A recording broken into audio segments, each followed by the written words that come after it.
Hello everyone, Namaskar. In this video, I am going to discuss about the energy levels in hydrogen atom. We know that in hydrogen atom, around the nucleus, one electron revolve.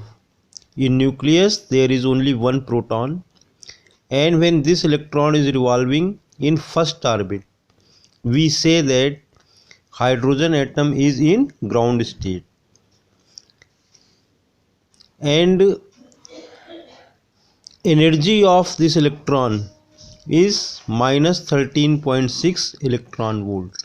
So when hydrogen atom is in ground stage, जब hydrogen atom अपने न्यूनतम ऊर्जा के स्तर पर है तो उसमें क्या होता है, इलेक्ट्रॉन फर्स्ट ऑर्बिट में रिवॉल्व कर रहा है.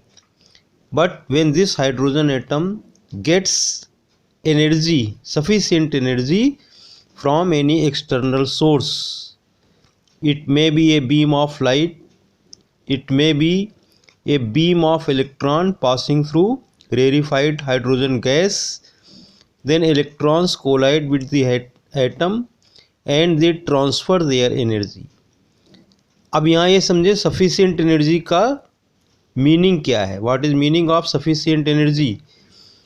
हाइड्रोजन एटम को अगर 10.2 इलेक्ट्रॉन वोल्ट एनर्जी मिल जाती है तो इसका इलेक्ट्रॉन फर्स्ट ऑर्बिट से सेकेंड ऑर्बिट में आ जाएगा. आइए समझते हैं कैसे. हाइड्रोजन एटम्स को एक्साइट करना या उन्हें आयोनाइज करना, उसका एक मेथड तो ये है, you may see here in this diagram, this is a glass tube and hydrogen gas is filled at low pressure, suppose 4 millimetre of Hg. जो मरकरी है उसके 4 मिलीमीटर कॉलम के बराबर प्रेशर है यहाँ पर. This is cathode, this is anode and A high potential difference is applied between these electrodes. So because of high electric field,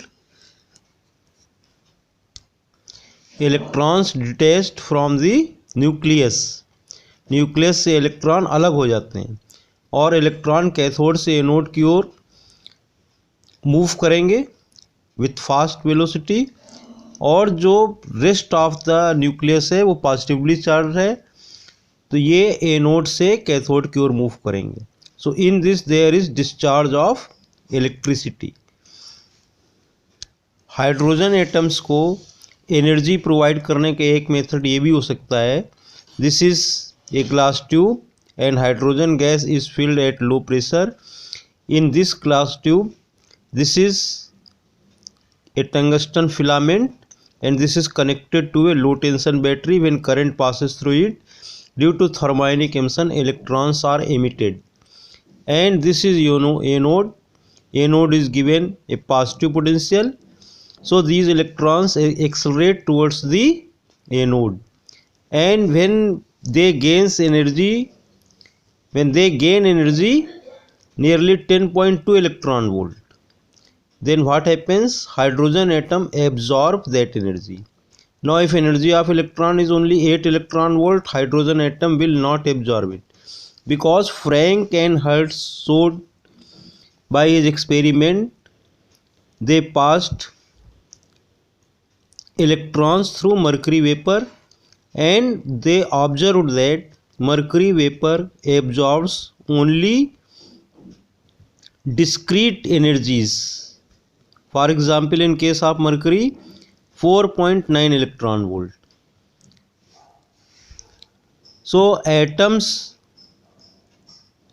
have discrete energy levels. Atom जो है वो कोई भी एनर्जी नहीं एक्सेप्ट कर लेंगे, कुछ एनर्जी की सर्टेन वैल्यूज हैं जिन्हें वो एब्जॉर्व करेंगे. अब यहाँ मरकरी वेपर में क्या होगा कि जब मरकरी वेपर इलेक्ट्रॉन्स की इन एनर्जी को एब्जॉर्व करेगी, कैसे? इलेक्ट्रॉन जब इससे पास होंगे तो कोलाइड होंगे मरकरी वेपर से, और मरकरी वेपर जो डिजायर्ड एनर्जी अगर इलेक्ट्रॉन्स की है इलेक्ट्रॉन्स में इतनी एनर्जी है 4.9 इलेक्ट्रॉन वोल्ट, तो उसको मर्करी वेपर एब्जॉर्व करेगी। एब्जॉर्व करने के बाद उसके जो एटम से एक्साइटेड स्टेट में जाएंगे, मीन्स इलेक्ट्रॉन्स किसी हायर एनर्जी लेवल में जाएंगे। From there they come back to lower energy level, और इस केस में क्या होगा, they will emit radiation of wavelength 253 nanometer, 253 nanometer और 2530 angstrom. Similarly, in case of hydrogen, hydrogen atoms will absorb energy 10.2 electron volt or 12.09 electron volt. So this is a method just suggested, ये समझने के लिए class 12 के students के लिए ये ऐसा अरेंजमेंट शो करके मैंने समझाया है। Actual experiment may be more complicated.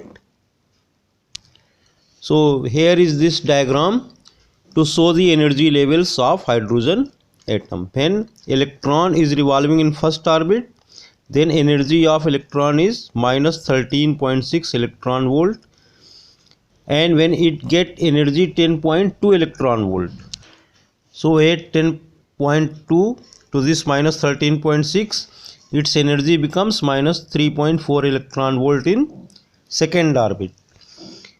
Now if energy is 12.09 electron volt, when 12.09 electron volt energy given to hydrogen atom, means electron beam is moving with this energy, means energy of each electron is 12.09 electron volt. Then hydrogen atom will again absorb it, and electron will jump from lower orbit, orbit number 1 to orbit number 3, where its energy is minus 1.51 electron volt. Now energy required to excite an atom is known as excitation energy. In case of hydrogen atom, if we give plus 13.6 electron volt energy, then hydrogen atom will be ionized. So energy required to ionize an atom is known as ionization energy. In case of ionization, what happens? One electron detached from the nucleus, electron nucleus को छोड़ के चला जाता है, escape कर जाता है. Then we say that hydrogen atom is ionized. So these are energy levels for hydrogen atom. This is ground state, n is equal to 1 minus 13.6 electron volt. When electron is in second orbit, hydrogen atom has only one electron, but when it is revolving in second orbit, we say that hydrogen atom is in excited state. So for n is equal to 2, energy is minus 3.4 electron volt. For n is equal to 3, energy is minus 1.51 electron volt. And when it is ionized, then its energy becomes 0. Now 0 is greater than this minus 13.6. So this is energy level for hydrogen atom which is ionized.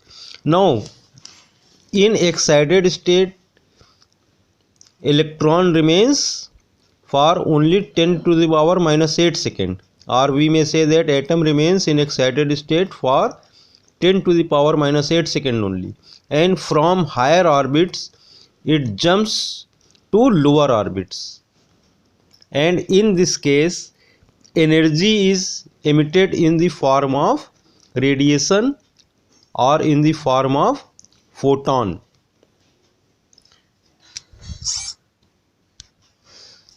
इसके पहले videos में energy levels hydrogen atom की हमने इस फार्मूले से calculate की थी.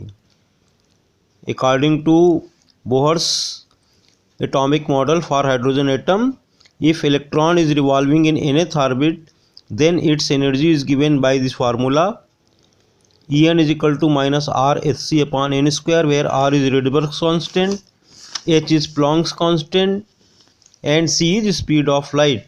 Now substitute these values in this formula and solve it. So we get in joule energy En is equal to minus 2.18 into 10 to the power minus 18 upon n square joule. Now divided by 1.6 into 10 to the power minus 19.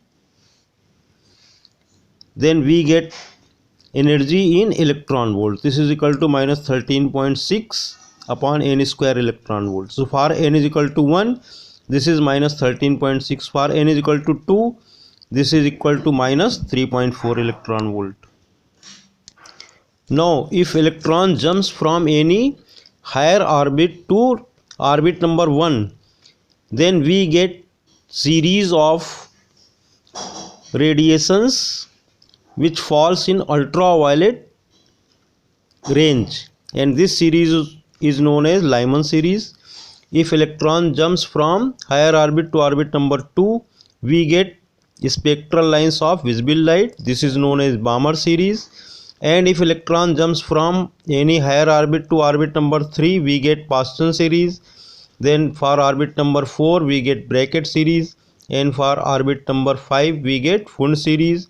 All these radiations comes into the range of infrared rays, means heat radiations.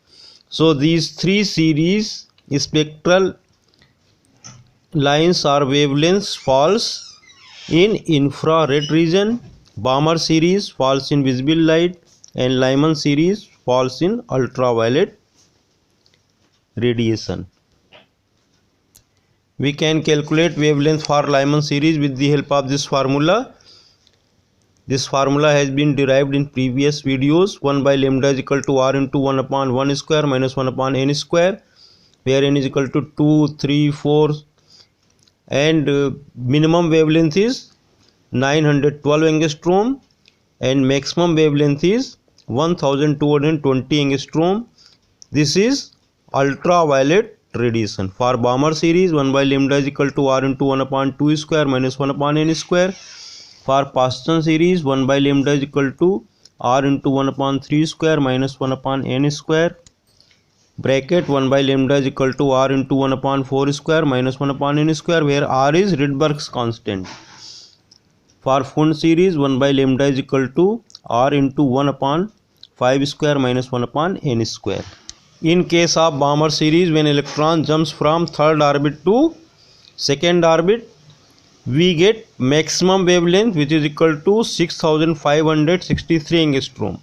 And if it jumps from infinite orbit, means ionized hydrogen atom captures an electron, then electron jumps from infinite orbit to orbit number 2, then we get minimum wavelength which is equal to 3646 angstrom. Here r is Rydberg's constant. Its value is 1.097 into 10 to the power 7 per meter, and these are wavelengths in case of Balmer series. Thanks. Have a nice day.